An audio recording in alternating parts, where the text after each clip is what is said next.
abominación desoladora. Vamos de vuelta al libro El conflicto de los siglos.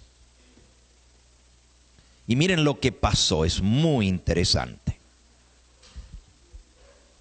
Dice así: Jesús declaró a sus discípulos, página 28, los castigos que iban a caer sobre el apóstata Israel, y especialmente los que debían sufrir por haber rechazado y crucificado al Mesías.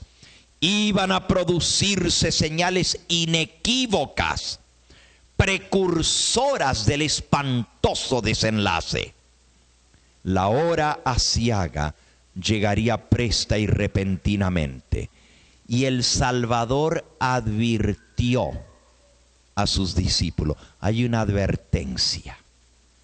Recuerden que Elena de White dijo, estudien el capítulo 12 de Daniel, porque tiene una advertencia para nosotros que necesitamos entender antes del tiempo del fin.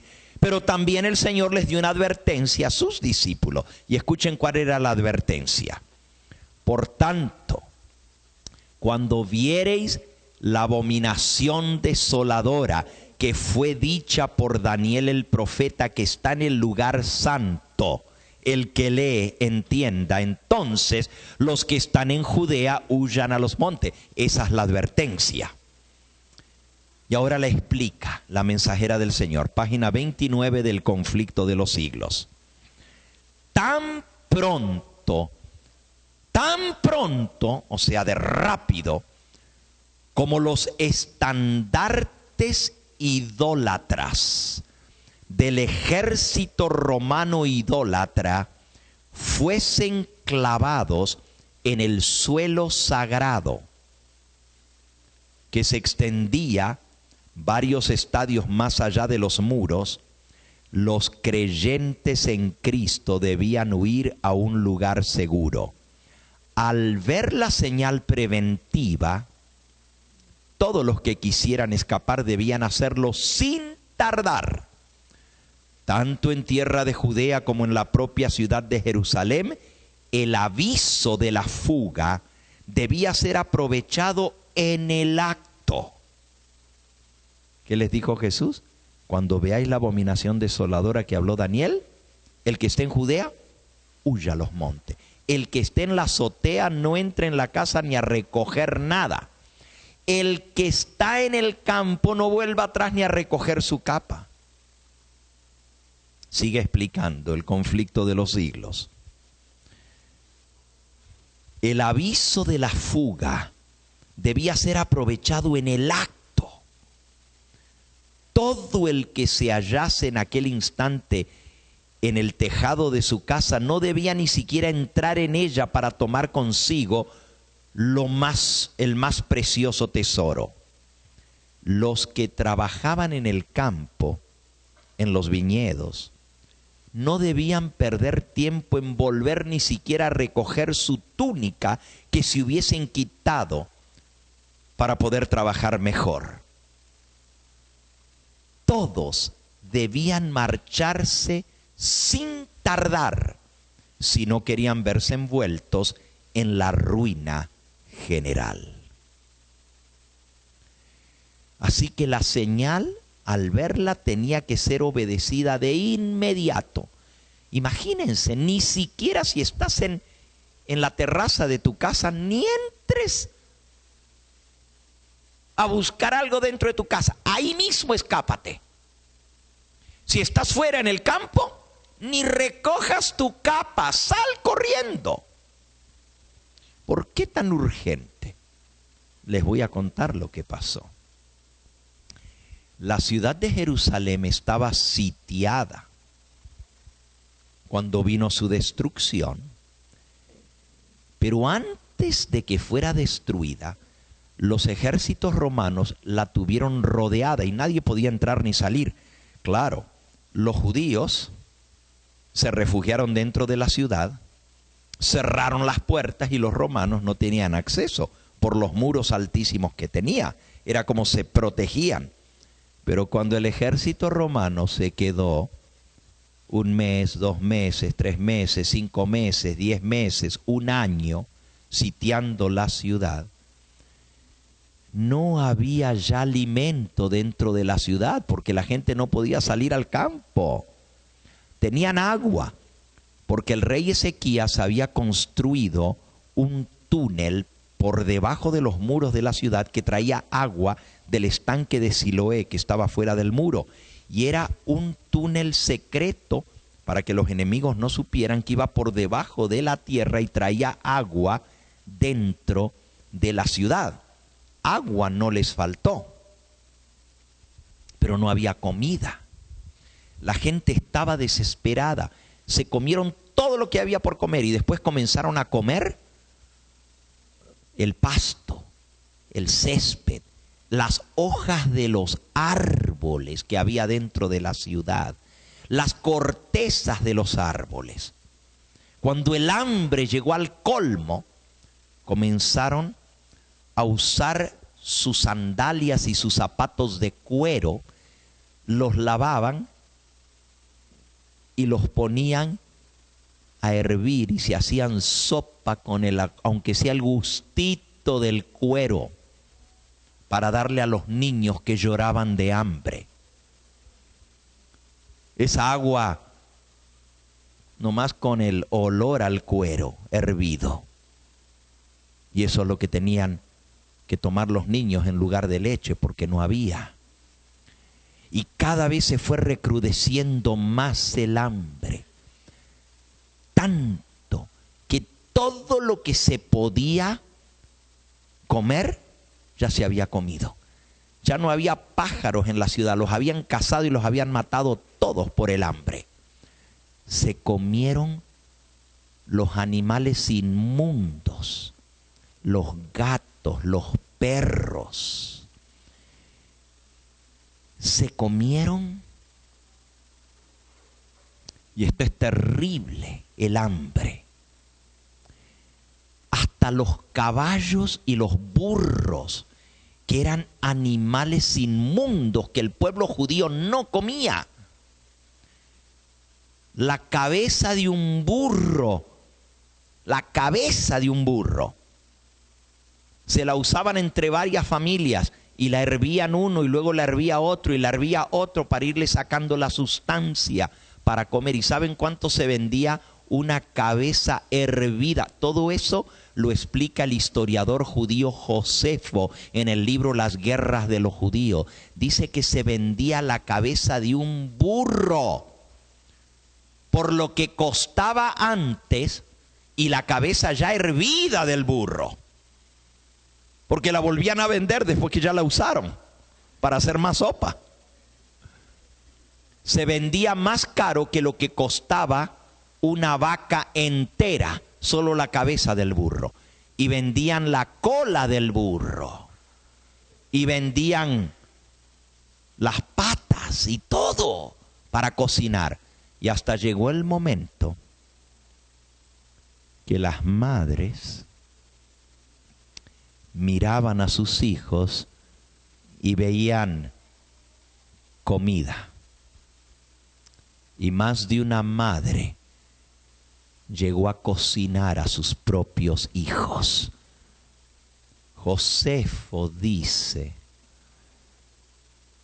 que posiblemente era que los niños se habían muerto de hambre y dijeron, bueno, ¿qué más nos queda? Si no nos queremos morir nosotros, ya está muerto, ya no siente nada. Y hervían y cocinaban a sus propios hijos. Pero otro historiador romano dice que mataban a sus hijos para comerlo. Quién sabe quién diga la verdad. Lo cierto es que el hambre fue terrible. Y cuando el pueblo estaba a punto de rendirse, porque ya no había más que comer, ya era desesperante. Miren lo que dice la mensajera del Señor. Dice así, y ustedes pueden leer de las atrocidades que sucedieron en Jerusalén antes de su destrucción. Todas las predicciones de Cristo acerca de la destrucción de Jerusalén se cumplieron al pie de la letra. Dice, y esto es muy interesante. Ahora escuchen, porque Mucha gente no sabe esto. Ni un solo cristiano pereció en la destrucción de Jerusalén. ¿Saben cuántos judíos murieron? 1,5 millones. Ustedes no tienen una idea de lo que es 1,5 millones. Más que todos los habitantes de San Salvador juntos. Murieron en un día en Jerusalén.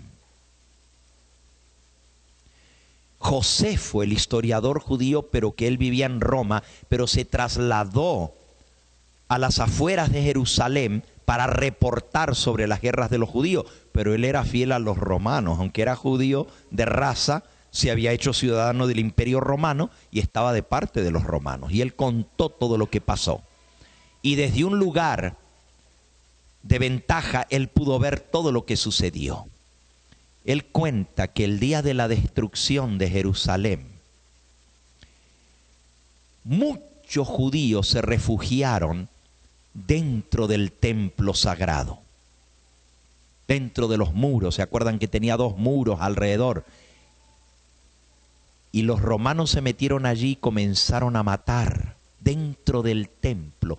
Y muchos se metieron dentro del lugar santo y del lugar santísimo, que era algo terrible para el pueblo judío. Jamás un judío podía entrar en el templo. Se metieron dentro del templo para salvar su vida, pensando que los judíos los iban a dejar allí, que no se iban a meter, o que quizás Dios los iba a proteger porque estaban en el templo sagrado. Pues no hubo quien los protegiera. Se metieron los romanos y masacraron dentro del templo. Y mataron de tal manera que dice Josefo que la sangre de los judíos caía por las escalinatas del templo. El templo, que era de mármol y sus escalinatas de mármol blanco, se hizo una catarata de sangre. Y dice que el agua la sangre corría como agua en un día de lluvia, como una catarata. Por las escalinatas blancas del templo se tiñeron de sangre. Y también dice Josefo que las calles de Jerusalén empedradas eran ríos de sangre. Imagínense, no mataban en aquella época con revólver, no había eso, todo era espada. Todo era lanza, los atravesaban, les cortaban la cabeza para matarlos. Y la masacre fue tan terrible, que por las mismas calles empedradas, donde Cristo había cargado su cruz, donde Jesús les había dicho: no lloréis por vosotras, oh mujeres de Jerusalén, no lloréis por mí, llorad por vosotras y por vuestros hijos. En el mismo lugar donde Pilato se lavó las manos y dijo: ¿y qué hago con este justo? Y el pueblo gritó: crucifícale. Y él se lavó las manos diciendo: yo soy libre de la sangre de este justo. ¿Y qué dijeron los judíos? Su sangre sea sobre nosotros y sobre nuestros hijos. En ese mismo lugar, que era el pretorio, fue el otro lugar donde se escondió o trató de esconderse gran cantidad de judíos. El pretorio era la sala del gobierno, o sea, el lugar, el palacio donde estaba el gobernador. Y dijeron: nos vamos a meter allí porque pues los romanos van a respetar el lugar. En el mismo lugar donde ellos dijeron: su sangre sea sobre nosotros, la sangre chorrió como cataratas. Pero ahora viene lo interesante. Si bien murieron 1,5 millones de judíos en ese día fatídico, ni un cristiano murió. pero la ciudad de Jerusalén tenía cantidad de cristianos. ¿Cómo es que no murieron? Aquí viene lo tremendo. Y aquí está lo de la señal de Daniel, la abominación desoladora. Y entonces vamos a aplicar eso para nuestros días en Daniel 12. Miren lo que dice. Estoy ahora leyendo del conflicto de los siglos. Después que los soldados romanos, al mando del general Cestio Galo, hubieron rodeado la ciudad, después del sitio prolongado, cuando ya no había nada que comer, abandonaron de pronto el sitio de una manera inesperada, y eso cuando todo parecía favorecer un asalto inmediato. Perdida ya la esperanza de poder resistir el ataque, los judíos sitiados estaban a punto de entregarse en manos de los romanos y rendirse, cuando el general romano Cestio Galo dio la orden de retirar las fuerzas sin motivo aparente para ello. Estaban rodeando los ejércitos, se llamaban las águilas romanas. Se retiraron. No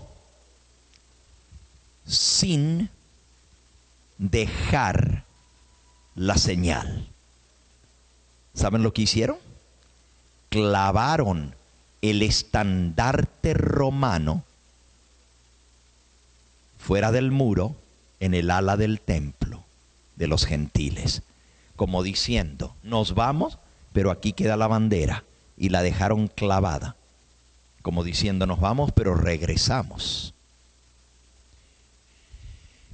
Los judíos, al despertarse por la mañana, vieron que no había ejército alrededor, y cuando se asomaron por el muro, vieron la bandera clavada allí, del ejército romano, la bandera romana.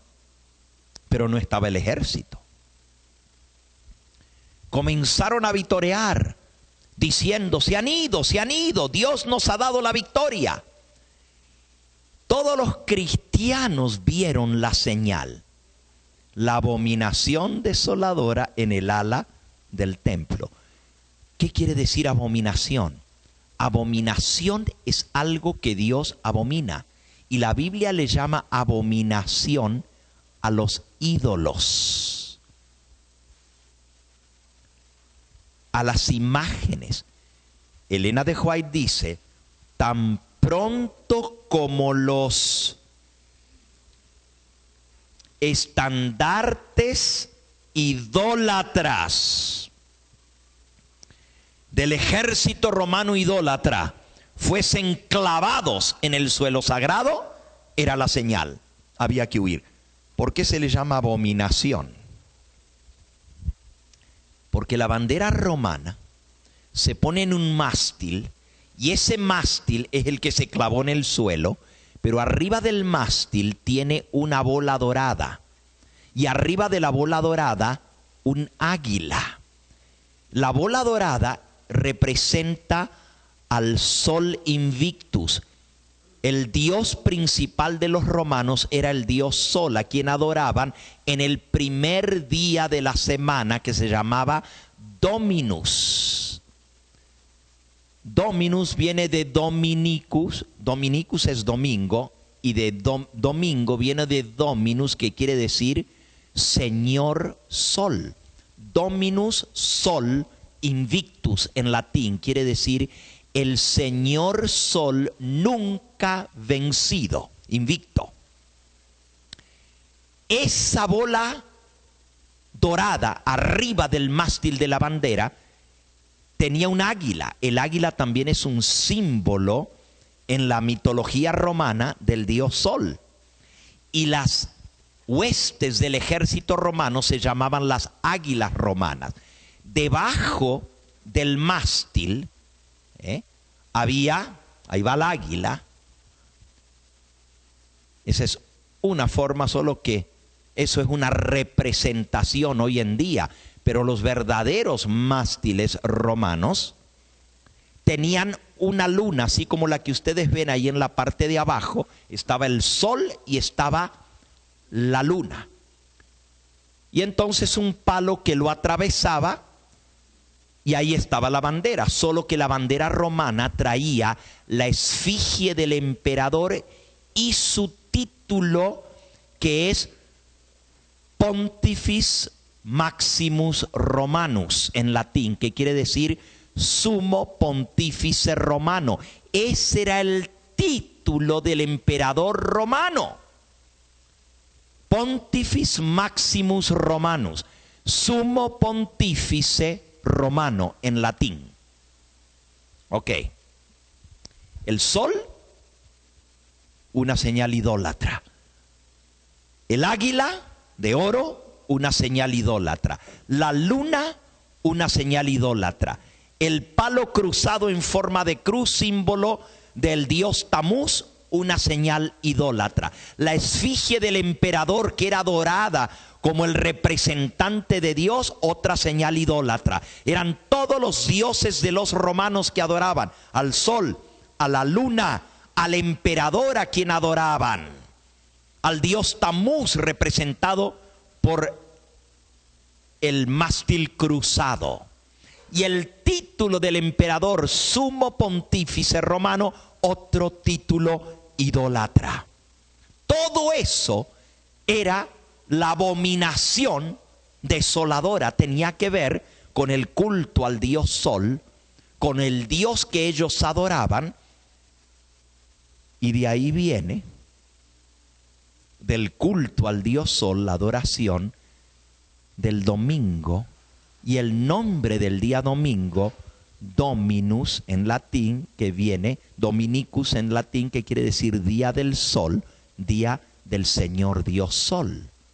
Los romanos adoraban en el primer día de la semana, y el símbolo del Dios Sol fue clavado en el suelo romano.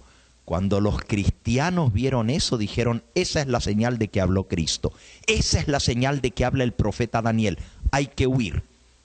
Pero en forma sorpresiva, los ejércitos se habían retirado. Lo único que quedó fue clavado en el suelo la señal. Los judíos tendrían que haberla reconocido, porque Daniel lo había escrito 500 años antes, que la ciudad iba a ser destruida y que el templo iba a ser destruido y que iba a haber una señal de la abominación clavada en el ala del templo. Pero no estudiaban las profecías, no conocían. Es más, hasta el día de hoy los judíos no estudian el libro de Daniel, porque como el libro de Daniel habla del Mesías y que el Mesías iba a ser muerto antes de la destrucción de Jerusalén, si ustedes se recuerdan lo que leímos hoy, decía: se le quitará la vida al Mesías y después el pueblo de un príncipe que ha de venir destruirá la ciudad y el santuario. Primero tenía que morir el Mesías y después iba a venir la destrucción de Jerusalén. Como los judíos se daban cuenta que eso los dejaba en evidencia, porque ahí se hablaba de la muerte del Mesías, decían que el libro de Daniel estaba cerrado y sellado y que nadie lo podía estudiar. Hasta el día de hoy, si usted le muestra eso a un judío y el judío le va a preguntar al rabino: ¿qué quiere decir que el Mesías tenía que ser muerto antes de la destrucción de Jerusalén?, le van a responder: eso está prohibido leer, está cerrado, está sellado, porque Dios le dijo a Daniel que sellara el libro y no lo podemos entender hasta el tiempo del fin. Por no estudiar las profecías no entendieron. Pero los discípulos, como Jesús se los advirtió, les dio una advertencia, alcanzaron a oír. ¿Saben lo que pasó? Josefo, el historiador judío, dice que ni un cristiano pereció en la masacre de Jerusalén. ¿Por qué? Él dice, él no es cristiano, es romano, aunque de origen judío. ¿Saben lo que él dijo? Él escribió en el libro Las Guerras de los Judíos: por una extraña superstición, los seguidores de un rabino de Galilea llamado Jesús de Nazaret. Por cierto, esa cita del libro Las guerras de los judíos de Flavio Josefo es una mención por nombre de Jesús fuera de la Biblia. Es la única mención histórica de aquella época donde se menciona por nombre a Jesús de Galilea fuera de la Biblia. Y está mencionado por un historiador judío. Dice, por la rara superstición de los seguidores de un rabino de Galilea llamado Jesús de Nazaret, sus seguidores huyeron de Jerusalén y salvaron su vida. Ni un cristiano perdió la vida en la masacre de Jerusalén. Elena de White explica que cuando los judíos vieron que el ejército romano se había retirado, salieron a perseguirlo porque dijeron, Dios nos ha dado la victoria. Y en su apuro por correr tras el ejército romano, abrieron las puertas de la ciudad y las dejaron abiertas. Los cristianos vieron la señal de la bandera que había quedado clavada y las puertas abiertas, ¿y qué hicieron? Huyeron. Pero si hubieran entrado a buscar algo de la casa, los judíos no alcanzaron el ejército, porque se habían ido la noche anterior. Ellos no sabían, fue durante la noche, en silencio. Pero regresaron prontito y cerraron las puertas. Si los cristianos no hubieran salido de inmediato, no podrían haber salido después, porque las puertas se cerraron. Y lo más triste es que el ejército romano volvió. Y esta vez volvió bajo las órdenes del general Tito. Pidieron refuerzos a Roma. Vino el ejército al mando del general Tito. ¿Y por qué la Biblia dice el pueblo de un príncipe que ha de venir? ¿Qué quiere decir la palabra príncipe? ¿Quién es un príncipe? El heredero del reino, ¿verdad? El príncipe es el que todavía no llegó a ser rey, pero cuando muere el rey, él llega a ser el próximo rey, ¿correcto? El general Tito era general del ejército. Era una figura muy importante en el Senado romano, general del ejército, pero no era el emperador. Mientras él estaba en Jerusalén y se tomó la ciudad y se destruyó a los judíos, recibió la noticia que el emperador romano, este era el emperador Trajano, había muerto. Y tuvo que volver de inmediato, porque si no, él no hubiera llegado jamás a ser el emperador, y llegó a ser el próximo emperador. Cuando tomó la ciudad de Jerusalén era príncipe, pero luego llegó a ser el rey de todo el imperio romano. Hasta ese detalle se cumple de lo que dice la Biblia. Ahora, la señal fue una señal del dios Sol,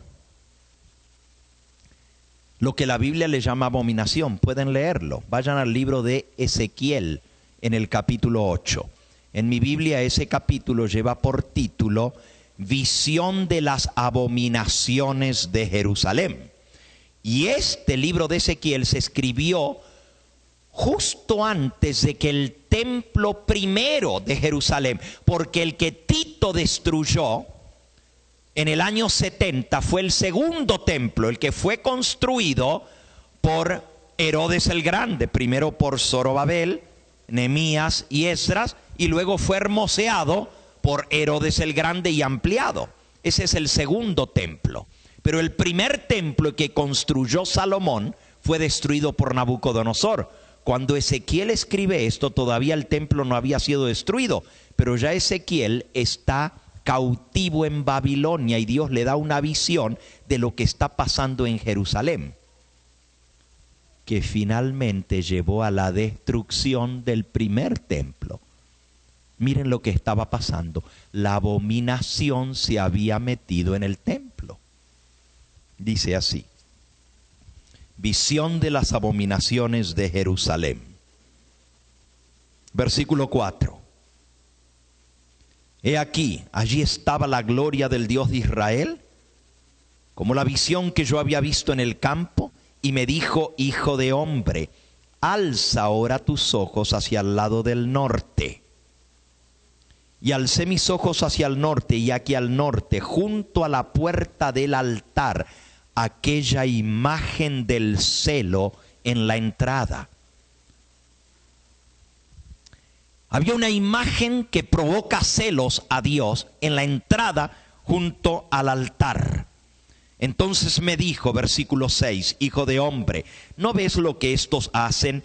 Las grandes abominaciones que la casa de Israel hace para alejarme de mi santuario. Pero vuélvete aún y verás abominaciones mayores. Y me llevó a la entrada del atrio, y miré, y aquí en la pared un agujero, y me dijo: hijo de hombre, cava ahora en la pared. Y cavé en la pared, y aquí una puerta. Y me dijo: entra y ve las malvadas abominaciones que estos hacen allí. Entré pues y miré, y aquí toda forma de reptiles y bestias abominables, todos los ídolos de la casa de Israel que estaban pintados en la pared todo alrededor. Y delante de ellos estaban 70 varones de los ancianos de la casa de Israel, y a Hazanías, hijo de Safán, en medio de ellos, cada uno con un incensario en su mano, y subió una espesa nube de incienso, y me dijo: hijo de hombre, ¿has visto las cosas que los ancianos de la casa de Israel hacen en tiniebla, cada uno en sus cámaras pintadas de imágenes? Porque dicen ellos: no nos ve Jehová, Jehová ha abandonado la tierra. Y me dijo después: vuélvete aún y verás abominaciones mayores que hacen estos. Y me llevó a la entrada de la puerta de la casa de Jehová, que está al norte, a la entrada del templo. Y aquí que mujeres estaban allí sentadas, endechando a Tamuz. Tamuz es el dios babilónico. Por cierto, es el hijo del dios Sol, y nace un 25 de diciembre. Es el nacimiento de Tamuz. Versículo 15. Luego me dijo: ¿no ves, hijo de hombre? Vuélvete aún y verás abominaciones mayores que hacen estas. Versículo 16. Y me llevó al atrio de adentro de la casa de Jehová, y aquí junto a la entrada del templo de Jehová, entre la entrada y el altar, como 25 varones, sus espaldas vueltas al templo de Jehová, y sus rostros hacia el oriente, y adoraban al sol, postrándose hacia el oriente. Y me dijo: ¿no has visto, hijo del hombre, hijo de hombre? ¿Es cosa liviana para la casa de Judá hacer las abominaciones que se hacen aquí? Después que han llenado de maldad la tierra, se volvieron para mí, para irritarme. Y aquí le aplican el ramo a sus narices. Todo esto que estamos leyendo es lo que la Biblia le llama abominaciones, las imágenes, los ídolos pintados en la casa de Jehová, en el templo de Jehová, la imagen del celo, a la entrada adorando mujeres a Tamuz, llorando a Tamuz, y hombres vueltos sus espaldas al templo y adorando al dios Sol, todos los dioses paganos en el templo de Jehová. ¿Qué pasó en la época de los romanos?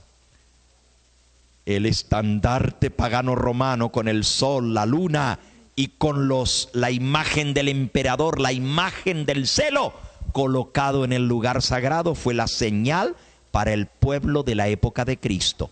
En la época de Nabucodonosor, en la época de Ezequiel, el mismo pueblo de Israel metió las abominaciones en el lugar sagrado, y Dios dijo: basta, por estas abominaciones que están en mi templo, voy a destruir el templo. Y fue destruido por Nabucodonosor. Por cierto, el capítulo 8, obviamente, precede al capítulo 9. Y usted dice, eso es obvio, pastor. Pero ustedes saben lo que trae el capítulo 9 de Ezequiel. Trae el ángel con el tintero de escribano que va poniendo una señal en la frente a los hombres que gimen y claman por las abominaciones que se hacen en Jerusalén. Jerusalén representa al pueblo de Dios. Y los que van a recibir la señal en la frente, que se le llama el sello del Dios vivo, van a ser, léanlo, Ezequiel capítulo 9 y versículo 3 y 4. La gloria del Dios de Israel se elevó por encima del querubín en el cual había estado al umbral de la casa, y llamó Jehová al varón vestido de lino, que tenía en su cintura el tintero de escribano. Y por favor, vestido de lino lo vimos anoche, no hace falta que se los repita. Tiene que ver con el juicio, el día de Yom Kippur, la vestidura de lino. Este es el juicio de Jerusalén y es el juicio final, el sellamiento. En el juicio investigador se van a juzgar a todos los seres humanos, y los que salgan airosos del juicio recibirán el sello de Dios en su frente, quedarán sellados. Y le dijo Jehová al varón vestido de lino: pasa por en medio de la ciudad, por en medio de Jerusalén, y ponles una señal en la frente a los hombres que gimen y que claman a causa de todas las abominaciones que se hacen en medio de ella.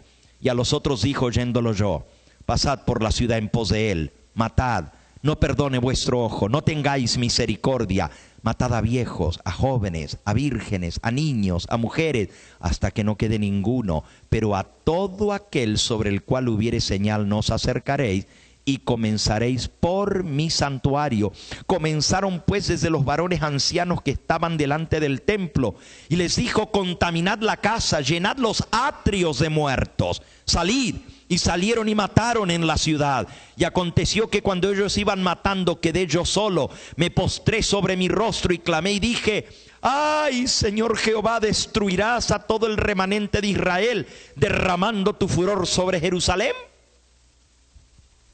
Hermanos, la ciudad de Jerusalén fue destruida la primera vez, y también hubo una masacre. Y también corrió la sangre en Jerusalén. Esa vez por el ejército de Nabucodonosor, la próxima vez por el ejército de los romanos. Fueron dos destrucciones de Jerusalén. La primera no entendieron y por eso les tocó la segunda. Ahora escuchen bien. En la primera destrucción, la orden fue: pasad por Jerusalén y matad, comenzad por mi santuario. Otra vez el pueblo de Dios, bueno, otra vez no, la otra vez fue con los romanos, pero la primera vez decían que Dios iba a proteger el templo.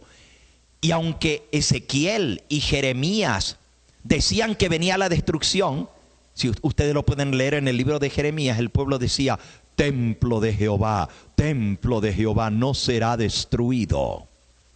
No va a caer el templo porque es templo de Jehová. Así hay muchos hoy en día que dicen: templo de Jehová no va a caer. No nos engañemos. Si somos desleales a Dios, no hay nada que nos proteja de la destrucción que viene. Y si hemos metido la abominación en el templo de Jehová, tan ciertamente como Dios destruyó el templo 2 veces, el templo sagrado de su presencia, hoy en día nosotros somos el templo de Dios. La iglesia del Señor está representada por esto, y los que van a recibir el sello de Dios en sus frentes van a estar gimiendo y clamando por las abominaciones que se hacen en medio de Jerusalén. Déjenme leerles en el capítulo El sello del Dios vivo, en el libro Joyas de los Testimonios, tomo 2, también está en Testimonios para la Iglesia, tomo 5. El capítulo lleva por título el sello de Dios.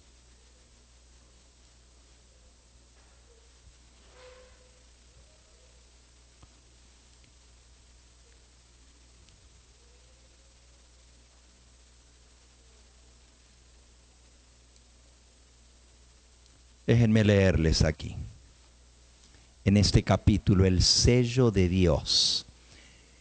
Elena de White, la mensajera del Señor, aplica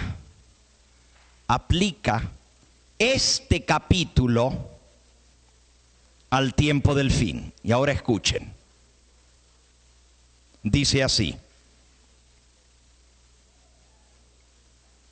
hablando del tiempo final: el día de la venganza de Dios está por sobrecogernos.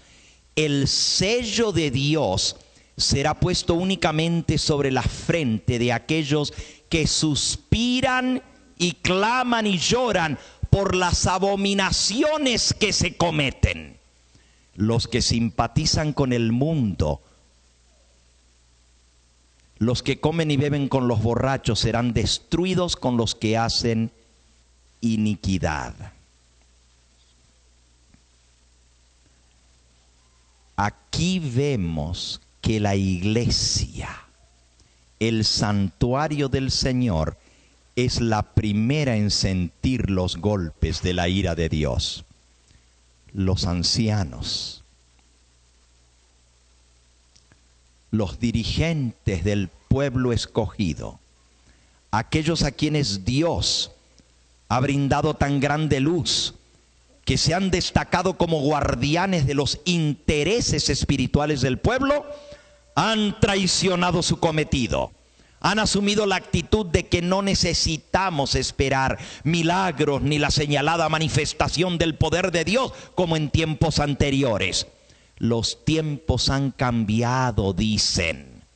Estas palabras fortalecen su incredulidad y dicen: el Señor no hará bien ni mal, Él es demasiado misericordioso para castigar a su pueblo. Así, el clamor de paz y seguridad es dado por hombres que no volverán a elevar su voz como trompeta para mostrar al pueblo de Dios sus transgresiones y a la casa de Jacob sus pecados. Estos perros mudos que no querían ladrar son los primeros en sentir la justa venganza de un Dios ofendido. Hombres, jóvenes y niñitos, todos perecen juntos. Está hablando de la iglesia del Señor. Y a los que no le dicen al pueblo su rebelión y su pecado, la mensajera del Señor les llama perros mudos. Díganme, ¿de qué sirve un perro mudo? Si cuando viene el peligro no ladra. ¿Para qué quiere un perro mudo?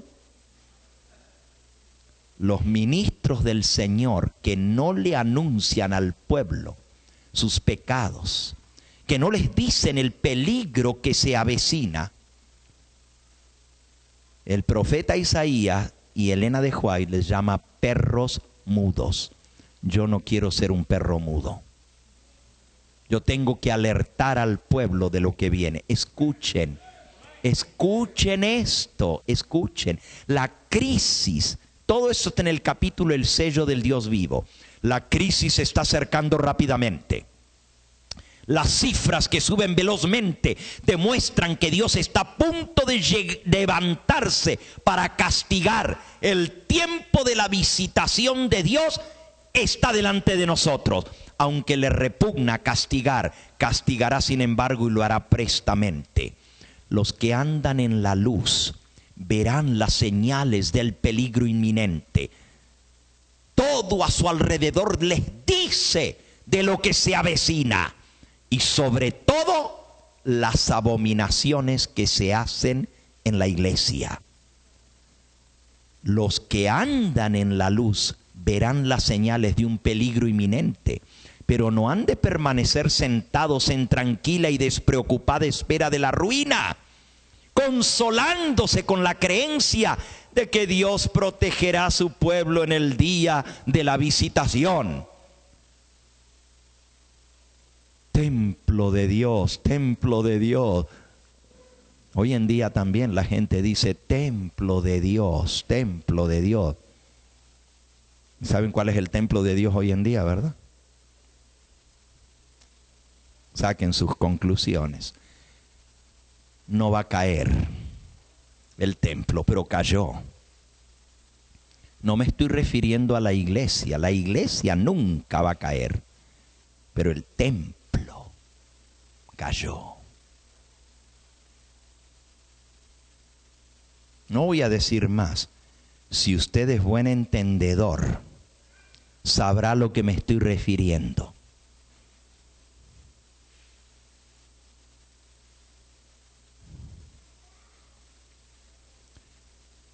No debemos permanecer sentados en tranquila y despreocupada espera de la ruina, consolándose con la idea de que Dios protegerá a su pueblo en el día de la visitación. Lejos de ello. Deben los siervos de Dios comprender que su deber trabajar diligentemente para salvar a otros, esperando en Dios con fe vigorosa para obtener su ayuda. La oración del justo obrando eficazmente puede mucho. La levadura de la piedad no ha perdido todo su poder. En aquel tiempo en que son mayores el peligro y la depresión de la iglesia, el pequeño grupo que se mantiene en la luz estará suspirando y clamando por las abominaciones que se cometen en la iglesia. Sus oraciones ascenderán más especialmente en favor de la iglesia, porque sus miembros están obrando a la manera del mundo. No serán vanas las oraciones de estos pocos fieles. Cuando el Señor salga como vengador, vendrá también como protector de todos aquellos que hayan conservado la fe en su pureza, que no se hayan contaminado con las abominaciones y que se hayan mantenido sin mancha en el mundo. Será entonces el tiempo en que Dios prometió vengar a sus escogidos que claman día y noche. La orden es: pasa por en medio de la ciudad, por en medio de Jerusalén, y ponles una señal en la frente a los hombres que gimen y claman a causa de todas las abominaciones que se hacen en medio de ella. Ella es la iglesia, Jerusalén. Estos que suspiran y lloran han estado ofreciendo las palabras de vida, han reprendido, han aconsejado y han suplicado.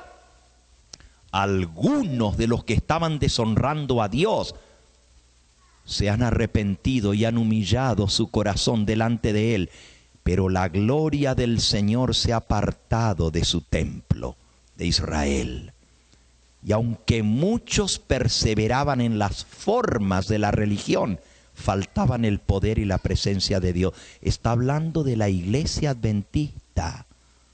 La gente va a perseverar en la forma de la religión, un formalismo, ir el sábado a la iglesia, dar el diezmo, estudiar la lección de escuela sabática, ir a las juntas, escoger los dirigentes de la iglesia, todo ese formalismo, las juntas de nombramiento y todo lo demás, las reuniones, los congresos, todo como si nada. Pero faltaban el poder y la presencia de Dios en su pueblo. En el tiempo en que la ira de Dios se manifieste con castigo, esos humildes y consagrados discípulos de Cristo se distinguirán del resto por la angustia de su alma, expresada en lamentaciones y lloros, reproches y amonestaciones, mientras que otros procuran arrojar un manto sobre el mal existente y excusar la gran impiedad que prevalece por doquiera. Los que tienen celo por el honor de Jehová y amor por las almas no callarán para obtener el favor humano. Sus almas justas se afligen día tras día por las obras y conversaciones profanas de los impíos son impotentes para detener el torrente de iniquidad. No crean ustedes que esto ya se frena, hermanos. Lo que está pasando en nuestra iglesia. Son impotentes para detener el torrente de iniquidad. De allí que se llenan de pesar y alarma. Lloran delante de Dios al ver la religión despreciada en los mismos hogares de aquellos que han tenido tan grande luz. Se lamentan y afligen sus almas, porque en la iglesia hay orgullo, avaricia, egoísmo y engaño casi de toda clase. El Espíritu de Dios que inspira la reprensión es pisoteado, mientras triunfan los siervos de Satanás. Dios queda deshonrado y su verdad anulada en su propia iglesia. Aquellos que no sienten pesar por su propia decadencia espiritual, los que no lloran sobre los pecados que se hacen en medio de la iglesia, quedarán sin el sello de Dios. Oh, cuán serio es esto. Cristo dijo: cuando veáis la abominación desoladora de que habló el profeta Daniel, el que le entienda, huid a los montes. Todas las señales ya están dadas. Comenzamos por eso, en el mundo político, en el mundo religioso, en el mundo social, la decadencia, en el mundo físico, los terremotos, el cambio climático. Todo a nuestro alrededor nos dice que esto se está acabando. Pero la señal más grande son las abominaciones que están pasando en la iglesia que nosotros amamos. Y Dios dice que el pequeño grupo que se mantiene en la luz va a estar gimiendo y clamando por las cosas que se hacen. ¿Dónde? En el pueblo de Dios. Y el que no esté gimiendo y clamando no va a recibir el sello de Dios. Si tú disculpas lo que está pasando diciendo: pero es la iglesia del Señor, no vas a recibir el sello de Dios. Algunos dicen que tratan de echar un manto sobre los pecados que se están haciendo y disculparlos, diciendo: los tiempos han cambiado, no se puede ser tan estricto. Yo les invito a ustedes, hermanos, a que lean con oración el capítulo El sello de Dios en el libro Joyas de los Testimonios, tomo 2, página 63 en adelante.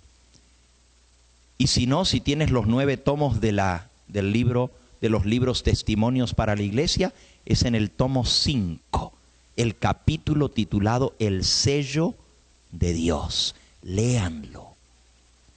Y el Señor te va a abrir los ojos para darte cuenta que si tú quieres recibir el sello de Dios, tienes que estar entre aquellos que están gimiendo y clamando. Si tú te callas al ver lo que está pasando, eres cómplice, dice el Señor. Eres cómplice. Solamente aquellos que estén gimiendo y clamando por las abominaciones que se hacen. Miren, en Jerusalén las mujeres estaban endechando a Tamuz. ¿Ustedes saben quién es Tamuz? El dios Sol, el que nació el 25 de diciembre. ¿Y saben cuál es el símbolo de Tamuz entre los babilónicos? El árbol de Tamuz, el pino. El pino del 25 de diciembre es el símbolo de Tamuz. Pero resulta que hoy en día en el templo sagrado de Jehová quieren meter el símbolo de la señal de la imagen del celo que provoca celos al Dios Todopoderoso.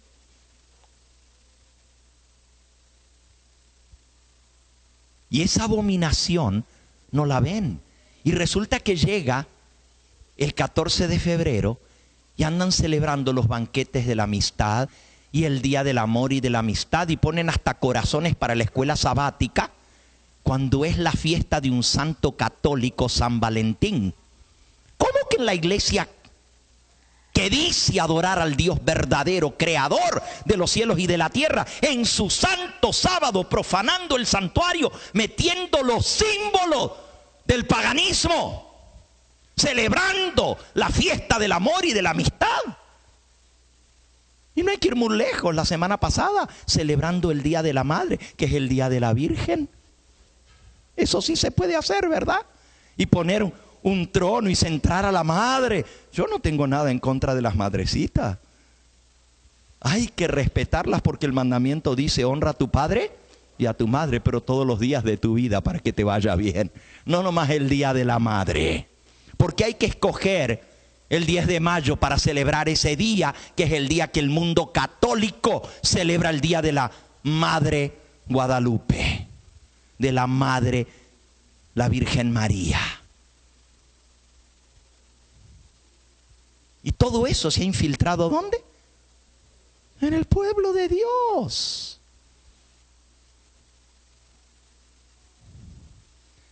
Si no estás gimiendo y clamando por las abominaciones, ¿y qué de las modas? Cuando las iglesias, yo me acuerdo, cuando el pueblo de Dios se distinguía por su manera de vestirse. Hoy hasta en pantalones se puede ir a la iglesia, y hasta en minifalda, y pasar al púlpito. Y hoy en día, si son chiquitos los aritos no importa. Y si es el anillo del matrimonio o el del compromiso, ese está bien. Porque dijeron que el anillo de matrimonio se puede usar. ¿A dónde en la Biblia dice eso? ¿O acaso Dios ha cambiado? Isaías 3 dice: ni anillos, ni joyeles, ni joyas de las narices, ni tatuajes. Pero hoy en día hasta los jóvenes de la iglesia andan con sus tatuajes, cuando la Biblia dice: no te imprimirás tatuajes sobre tu cuerpo.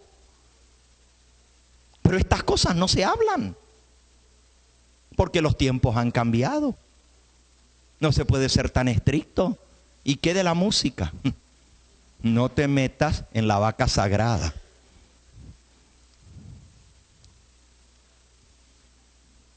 Todo tipo de música, con tal de que le pongan letra cristiana, ya se puede tocar. Hasta la bachata. Oh, sí, le ponen letra cristiana y ya lo van a ver. Miren, hermanos, es muy serio lo que estamos hablando. Porque estamos hablando de abominaciones, cosas que Dios abomina. Fuego extraño en el altar de Dios. Fuego extraño. ¿No será fuego extraño?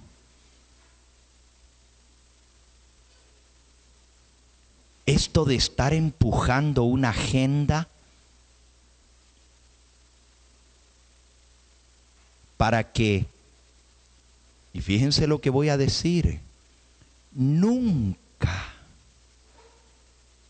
Dios tuvo en su pueblo sacerdotisas mujeres, siempre fueron sacerdotes. Los pueblos paganos tenían sacerdotisas, pero el pueblo de Dios nunca siguió esa costumbre. ¿Dónde en la Biblia dice que había pastoras o ancianas? Pastor, pero ya las ancianas se aprobaron en nuestra iglesia. ¿Qué está diciendo usted? Ajá. ¿Con cuál autoridad? ¿La de la palabra de Dios? No toquemos estos puntos, porque entonces estamos atacando la iglesia, ¿verdad?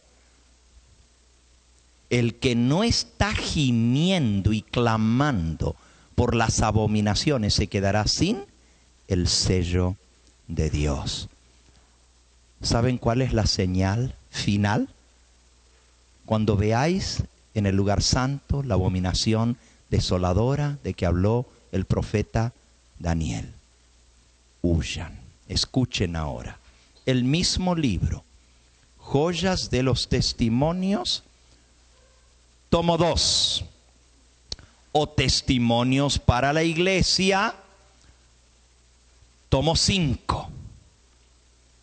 Ahora escuchen, presten atención porque hay una señal para esta generación. ¿Ok? Y esa es la señal que nosotros tenemos que entender para no ser destruidos. Ni un cristiano perdió la vida en la masacre de Jerusalén, porque habían sido alertados y obedecieron las palabras del Señor Jesús. Hagamos nosotros lo mismo. Estoy buscando aquí, está en el libro Joyas de los Testimonios, tomo 2, en la página 151. Dice así: la misma mente magistral que maquinó contra los fieles en los siglos pasados, sigue procurando librar la tierra de aquellos que temen a Dios y obedecen su ley. El diablo quiere borrarlos de la faz de la tierra. Satanás excitará indignación contra la humilde minoría que concienzudamente se niega a aceptar las costumbres y tradiciones populares. Hombres de posición y reputación se unirán con los inicuos y con los viles para maquinar contra el pueblo de Dios. La riqueza, el genio, la educación se combinarán para cubrirlos de escarnio. Los perseguidores serán los gobernantes, los ministros de la religión y los miembros de las iglesias. Esos van a ser los perseguidores. De viva voz y por los medios de comunicación, con jactanciosas amenazas y ridículo, procurarán destruir la fe del pueblo de Dios. Por calumnias y airados llamamientos despertarán las pasiones del pueblo. No teniendo una siriza en las Escrituras para presentarlo contra los defensores del sábado bíblico, recurrirán a promulgaciones opresivas para suplir la falta. Para obtener popularidad y apoyo, los legisladores cederán a la demanda de una ley dominical. Los que temen a Dios no pueden aceptar una institución que viola los preceptos del Decálogo. Sobre este campo de batalla se produce el último gran conflicto de la controversia entre la verdad y el error. Y no se nos deja en duda en cuanto al resultado. Ahora, como en los días de Mardoqueo, el Señor vindicará su verdad y su pueblo. Escuchen, ahora viene la señal. Por el decreto que imponga el domingo, la institución del papado en violación a la ley de Dios, nuestra nación, los Estados Unidos, se separará completamente de la justicia. Cuando el protestantismo extienda la mano a través del abismo para asir la mano del poder romano. ¿Ustedes vieron las noticias en estas últimas 2 semanas? Hace 2 semanas atrás, 100 pastores evangélicos fueron a darle la mano al poder romano, al Papa Francisco. Esta semana, líderes de la iglesia luterana fueron a reunirse con el Papa para programar los 500 años de aniversario de la Reforma. Cuando el protestantismo extienda la mano a través del abismo para asir la mano del poder romano, cuando se incline por encima del abismo para darse la mano con el espiritismo, esta semana los líderes espiritistas tuvieron reuniones con el Papa. Mañana les voy a presentar las noticias. Si ustedes pensaban faltar mañana por la mañana, no es el buen día para faltar. Hubieran faltado cualquier otro día, menos mañana. Ay, pero es que yo tengo responsabilidades en mi iglesia. Pues busca quien te suplante, mi hermano. Quien haga la oración que te toca hacer o dar la lección de escuela sabática. Porque una sola vez vas a escuchar esto. Y tienes tu oportunidad de escucharlo. Y si no lo vienes a escuchar, de todos modos Dios te va a hacer responsable de lo que podrías haber escuchado. Mañana voy a hablar de lo que está pasando con respecto a la ley dominical. Traigo las noticias últimas de Estados Unidos, de allá vengo. Y voy a compartirlos con ustedes mañana por la mañana. Escuchen. Cuando bajo la influencia de esta triple unión, protestantismo, catolicismo, romano y espiritismo, nuestro país, los Estados Unidos de Norteamérica, dice Elena de White, repudie todo principio de su constitución como gobierno protestante y republicano y haga provisión para la propagación de las mentiras y seducciones papales, entonces sabremos que ha llegado el tiempo en que se verá la asombrosa obra de Satanás y que el fin está cerca. Como el acercamiento de los ejércitos romanos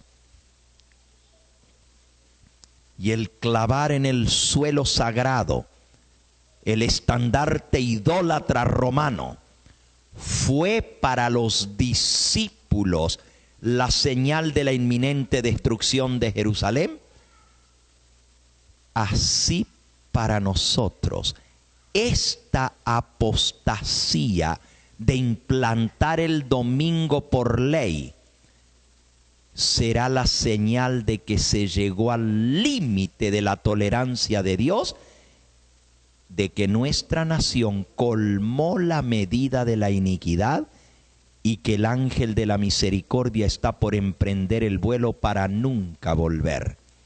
Los hijos de Dios se verán entonces sumidos en aquellas escenas de aflicción y angustia que los profetas describieron como el tiempo de angustia de Jacob. Ascienden al cielo los clamores de los fieles justos y perseguidos, y como la sangre de Abel clamó desde el suelo, habrá voces que claman a Dios desde la tumba de los mártires, desde los sepulcros del mar, desde las cuevas de las montañas, desde las bóvedas de los conventos, diciendo: ¿hasta cuándo, Señor santo y verdadero, no juzgas y vengas nuestra sangre en los que moran en la tierra? La señal para nosotros va a ser la imposición del domingo en los Estados Unidos de Norteamérica. Una cita más, página 166 de Joyas de los Testimonios, tomo 2. Dice así: la obra que la iglesia no ha hecho en tiempo de paz y prosperidad, la tendrá que hacer durante una terrible crisis, en las circunstancias más desalentadoras y prohibitivas. Las amonestaciones que la conformidad al mundo le han hecho callar a la iglesia o retener deberán darse bajo la más fiera oposición de los enemigos de la fe. Y en ese tiempo, la clase tibia, superficial, cuya influencia impidió constantemente los progresos de la obra, renunciará a la fe y se colocará con sus enemigos declarados, hacia los cuales sus simpatías han estado tendiendo durante mucho tiempo.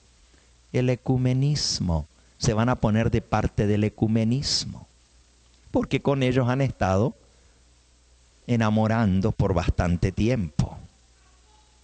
Estos apóstatas manifestarán entonces la más acerba enemistad y harán cuanto puedan para oprimir y vilipendiar a sus antiguos hermanos.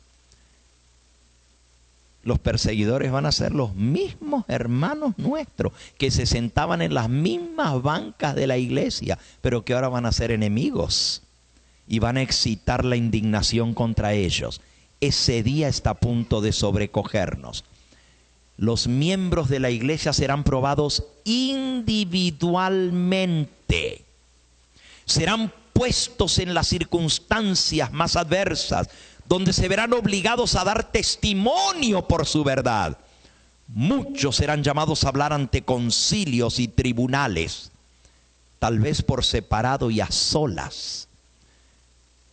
Si descuidaron de obtener la experiencia que les habría ayudado en esta emergencia, su alma quedará recargada de remordimiento por las oportunidades desperdiciadas y los privilegios descuidados. Y la última cita en esta noche, ahí mismo, el párrafo que sigue. Estamos en la página 165 para pasar a la página 166 del libro Joyas de los Testimonios, tomo 2. La eternidad se extiende delante de nosotros. El telón está a punto de alzarse. Los que ocupamos esta posición solemne de responsabilidad en el pueblo de Dios, ¿qué estamos haciendo? ¿Qué estamos pensando? Que nos aferramos a nuestro amor egoísta, a la comodidad, mientras las almas están pereciendo a nuestro alrededor.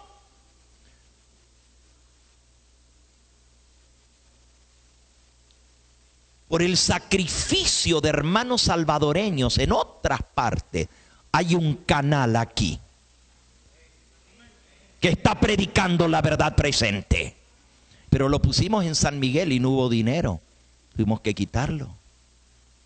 Pero los de aquí, a quien Dios puso como atalayas en esta hora, tienen que levantarse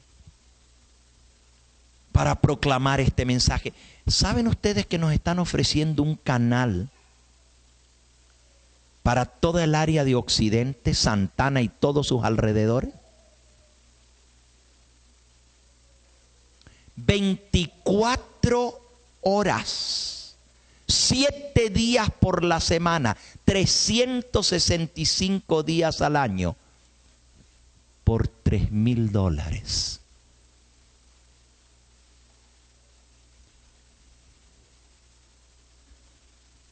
¿Qué estamos haciendo? ¿Qué estamos pensando?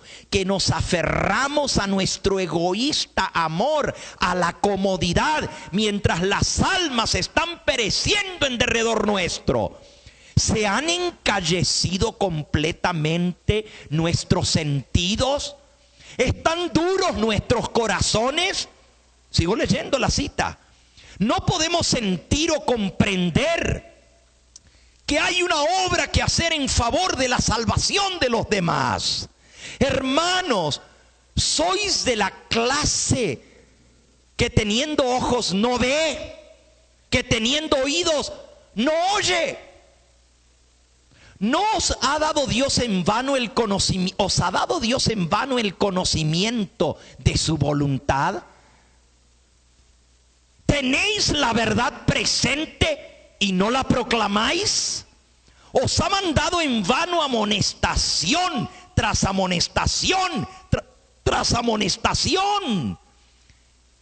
Hermanos, ¿creéis las declaraciones de la verdad presente concernientes a lo que está a punto de sobrevenir sobre esta tierra? ¿Creéis verdaderamente que los juicios de Dios están pendientes como la espada de Damocles sobre esta nación?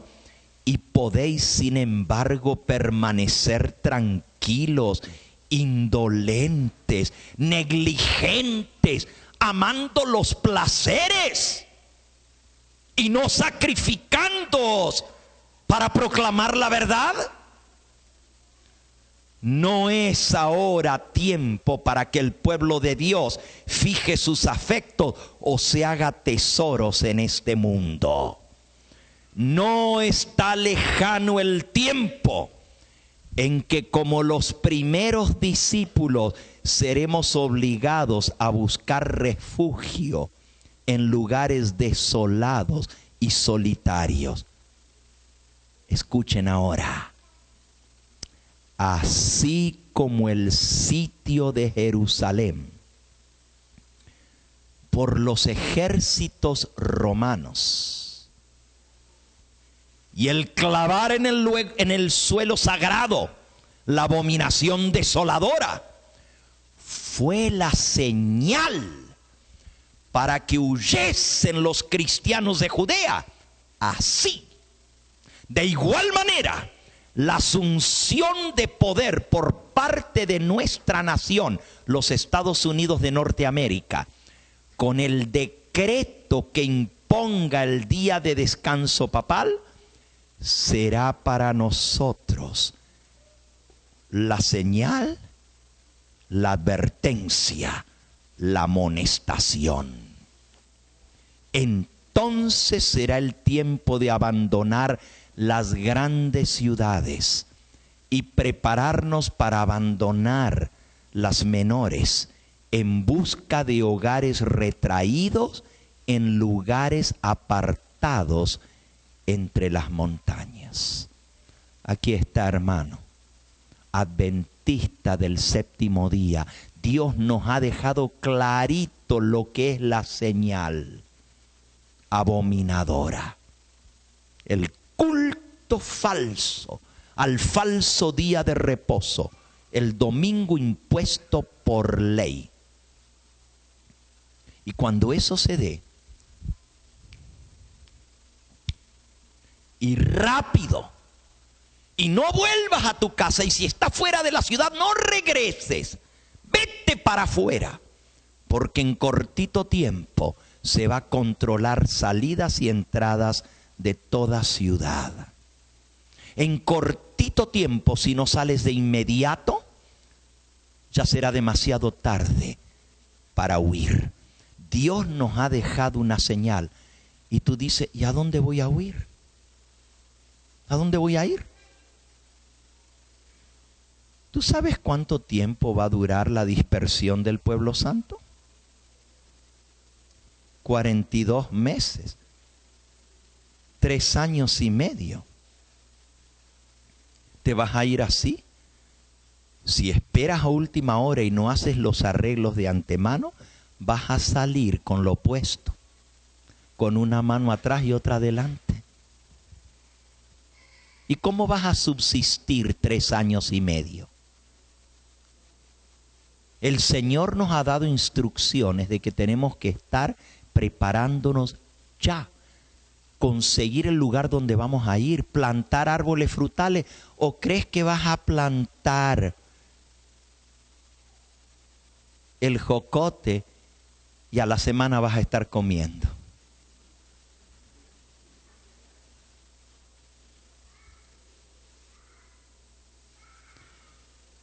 Seamos sabios. Si las cosas están a punto de darse, y no te pierdas el tema de mañana, que voy a hablar de la ley dominical en los Estados Unidos y en el resto del mundo. Mañana por la mañana. Si vienes por la tarde, demasiado tarde, ya se pasó.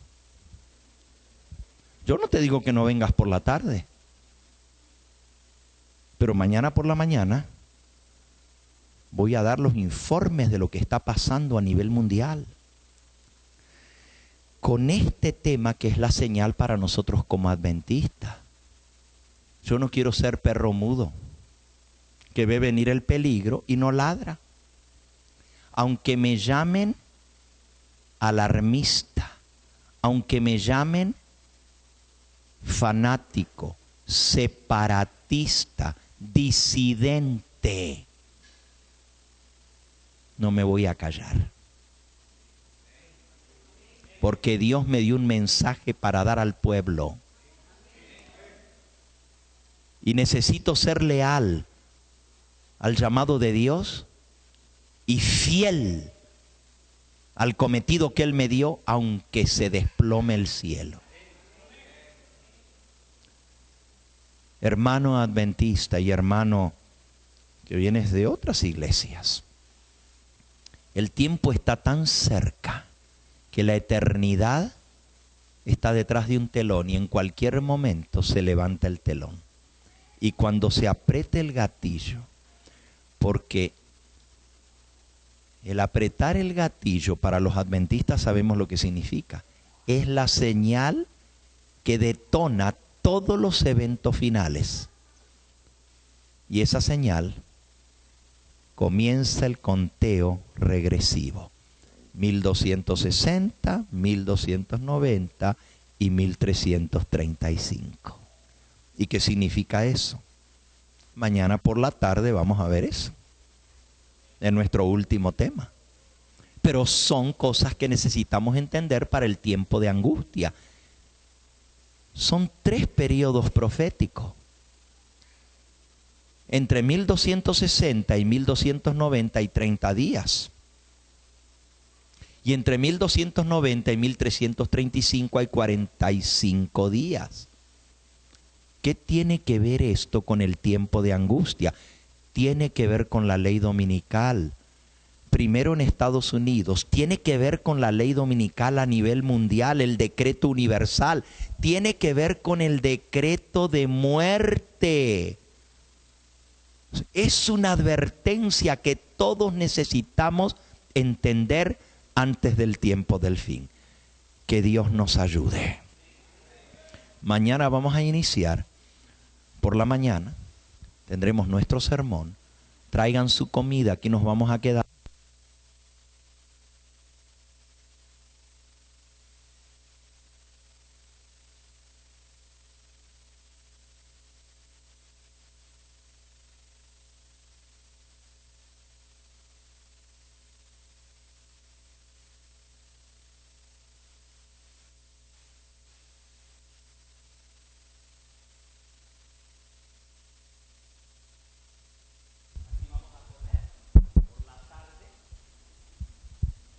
Por la tarde vamos a tener una hermosa ceremonia bautismal.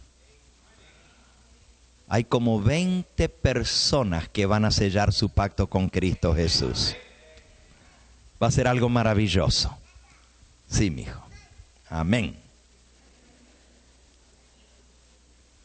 Luego vamos a tener una sesión de preguntas. Para los que quieran hacer preguntas. Posiblemente mañana, a la hora de la escuela sabática, también vamos a tener una sesión de preguntas para que ustedes puedan participar. Todos estudiamos la lección de escuela sabática, pero si la estudiamos entre la semana, que no la repasemos mañana, no va a ser nada que nos va a matar. Porque hay que aprovechar cada minutito que estamos juntos. Entonces vamos a estudiar de la palabra de Dios y vamos a tener una sesión de preguntas a la hora de la escuela sabática. Y por la tardecita vamos a dar nuestro último tema, que va a ser los periodos proféticos de Daniel 12, para concluir esta semana de estudio. Yo les invito a ustedes, hermanos, que puedan unirse a aquellos que ya sea en forma directa, abiertamente, o en forma como Nicodemo o como José de Arimatea, escondiditos por allí, que apoyen la proclamación del mensaje del tercer ángel. Queremos tener este canal de televisión en todo el país. Actualmente se ve en la zona metropolitana, todo aquí en la zona central, pero queremos que se ponga en Occidente y que se ponga en Oriente. Ya los hermanos salvadoreños de otras partes están haciendo su parte. Yo voy a hacer una apelación a ustedes, a que nos ayuden, a que podamos sacar este canal a nivel de todo el país para alertar al mundo sobre lo que viene. Quiera el Dios del cielo abrir nuestros ojos a la necesidad de esta hora urgente, porque va a llegar el momento cuando no tendremos esa libertad. Todavía hay libertad. Todavía se puede por televisión, como lo estamos haciendo ahora, proclamar este tipo de mensaje. Pero va a llegar el momento cuando eso va a ser coartado.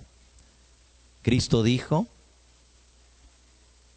mientras dure el día, obrad, porque pronto la noche viene cuando nadie podrá obrar. Lo que hemos de hacer, hagámoslo ahora, hermanos. Comprometámonos con el Señor. Y no crean que yo vine y que esta campaña es para pedirles a ustedes donativos. En ningún momento. Con ustedes o sin ustedes, Dios va a hacer su voluntad en el país del Salvador. Pero es un privilegio servirle al Señor.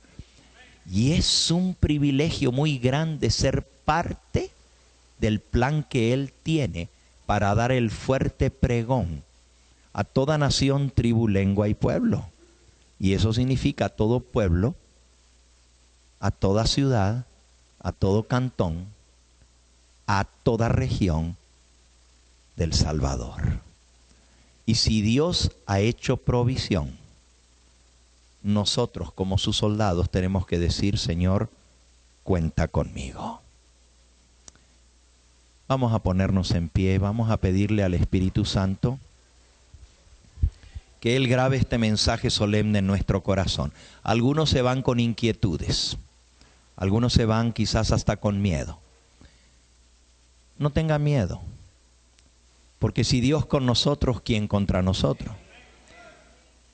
Porque si van con miedo esta noche, mañana van a ir aterrados de lo que tengo que compartir con ustedes, de los avances del movimiento para la ley dominical en los Estados Unidos y en el resto del mundo.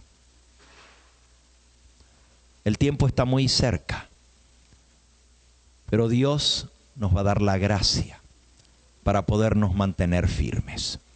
Los que no estén gimiendo y clamando por las abominaciones que se hacen en medio de Jerusalén, se quedarán sin el sello de Dios y serán abatidos por las armas de destrucción. La pequeña compañía que se mantiene en la luz estará gimiendo y clamando. Serán impotentes para detener el torrente del mal. De allí que se espantan y se atormentan y sufren y lloran y claman a Dios, porque en la iglesia hay orgullo, avaricia, engaño de toda clase. El Espíritu de Dios es blasfemado y pisoteado. Triunfan los siervos de Satanás. La verdad de Dios queda anulada y su espíritu burlado en su propio templo. Dios tendrá una minoría, una pequeña compañía que se va a mantener leal, el remanente final. Porque nosotros sí hemos sido enseñados toda la vida a decir, somos la iglesia remanente. Y claro que lo somos. De todas las iglesias, la iglesia adventista es la remanente. Pero también de la iglesia remanente va a salir un remanente. No va a salir de la iglesia, jamás. Pero va a quedar fiel cuando los demás nos abandonen. ¿Están entendiendo? El llamado no es a salir de la iglesia, el llamado es a salir de las abominaciones, a salir del pecado, a abandonar la tibieza espiritual, a salir del estado de la Odisea, para que Dios pueda usarnos poderosamente para proclamar su verdad.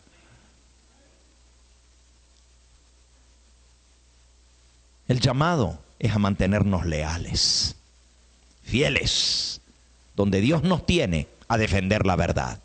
Y si por eso te marginan, si por eso te disciplinan, si por eso te borran de la iglesia, alabado sea el nombre de Cristo. Si eso le hicieron al tronco, ¿qué no harán con las ramas? Si a Cristo lo expulsaron de la sinagoga donde se había criado, donde habían visto su testimonio de un niño y un joven impecable que jamás había cometido un pecado delante de todos y su testimonio era poderoso. Pero el día que dijo, hoy se ha cumplido la profecía delante de vosotros, lo sacaron a empujones de su propia iglesia y lo iban a despeñar. Y la Biblia dice que lo expulsaron de la sinagoga.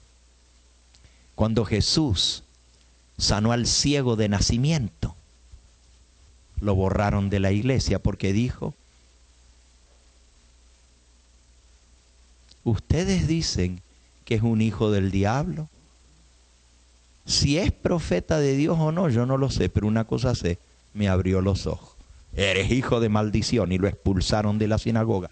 Llamaron a los padres del ciego y le dijeron: ¿y ustedes qué dicen? ¿Es este su hijo? Sí, es nuestro hijo. ¿Y es cierto que era ciego? ¿Es cierto que nació ciego? ¿Y cómo ve?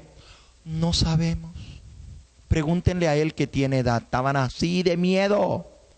¿Saben por qué? Dice la Biblia. Porque los judíos habían determinado que cualquiera que se identificara con el movimiento disidente de Jesús iba a ser expulsado de la sinagoga. Y así está la gente hoy en día, aún aquí en El Salvador, con miedo de confesar la verdad presente. No seas tú cobarde. Ponte de parte de la verdad, aunque se desplomen los cielos. Vamos a postrarnos para orar.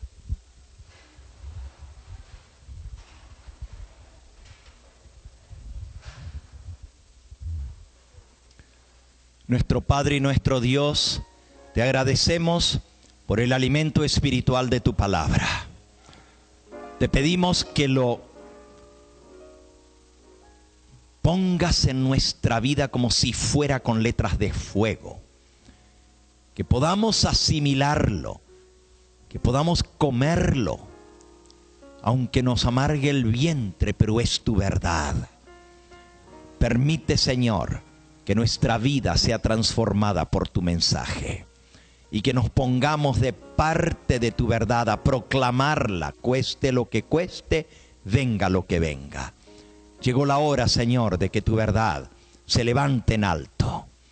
Llegó la hora que el pueblo de todo El Salvador escuche la verdad presente. Permite, Señor, que tu Espíritu Santo mueva los corazones y que miles y miles de personas que están viendo este canal puedan conocer a Cristo y su verdad para estos días finales. Bendice a los que estamos aquí. Gracias, Señor, porque tú los has traído de distintos lugares. Nos has traído a estudiar juntos tu palabra. Te pedimos que tu Espíritu Santo confirme tu verdad y tu mensaje en nuestros corazones y que no seamos oidores olvidadizos, sino hacedores de tu palabra. Que seamos no solamente creyentes, sino obedientes a tu mensaje. Despídenos con tu bendición y tráenos en las horas de la mañana para seguir aprendiendo de este mensaje final para estos postreros días. Te lo pedimos en ese nombre que es sobre todo nombre, en el nombre de Jesucristo, nuestro Salvador. A Él sea la gloria y la honra por los siglos de los siglos. Amén, Señor. Amén.